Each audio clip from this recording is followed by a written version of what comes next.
না, হেলস যাওয়ার পরও আমরা ৩টা ম্যাচ জিতছি। তো আমার মনে হয় কিছুটা মোমেন্টাম হারাইছি আমরা। সো এখন এটা আমাদেরই আরকি মোমেন্টামটা আনতে হবে। যেহেতু আরেকটা ম্যাচ আছে, ভেরি ইম্পোর্টেন্ট ফর আস। যদি আমরা ম্যাচটা জিততে পারি ইনশাআল্লাহ স্ট্রেইট আমরা ফাইনালে যাব। ভুল ত্রুটি ছিল টিমে, হয়তোবা কিছুদিন আমরা ব্যাটিং খারাপ করছি, কিছুদিন বোলিং খারাপ করছি। অল ওভার আমরা একসাথে ভালো একটা মানে কম্বাইন্ড পারফরম্যান্স দিতে পারি নাই। হোপফুলি নেক্সট ম্যাচে ইনশাআল্লাহ আমরা একটা কম্বাইন্ড পারফরম্যান্স দিতে পারবো। না, না, স্টিল তো আমরা এখনও ২-এ আছি। আমার মনে হয় আমাদের হাতে আরেকটা ম্যাচ আছে। আর ইনশাআল্লাহ আমরা কালকে আমাদের বেস্ট ক্রিকেটটা খেলবো। আর আমরা যদি প্রসেসে থাকি ইনশাআল্লাহ রেজাল্ট আমাদের পরেই আসবে। আমার মনে হয় আপনি যদি দেখেন আমাদের লোকাল প্লেয়ারও পারফর্ম করছে, বিদেশি প্লেয়ার অবশ্যই ভালো খেলছে, বাট আমার মনে হয় একটা টিম জিততে হইলে আমাদের কম্বাইন্ড পারফরমেন্স দরকার। বিদেশিও ভালো খেলতে হবে, লোকাল পারফরমেন্সদের উপরও অনেক নির্ভর করে।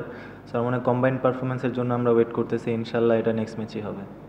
না, এটা স্বাভাবিক। একটা টুর্নামেন্ট যখন শুরু হয় তখন তো উইকেট ভালো থাকে, আস্তে আস্তে যত টাইম যায় তত উইকেট একটু স্লো হয়, একটু ড্রাই আউট করে। সো এটা ন্যাচারাল যে রান কিছুটা কমবে।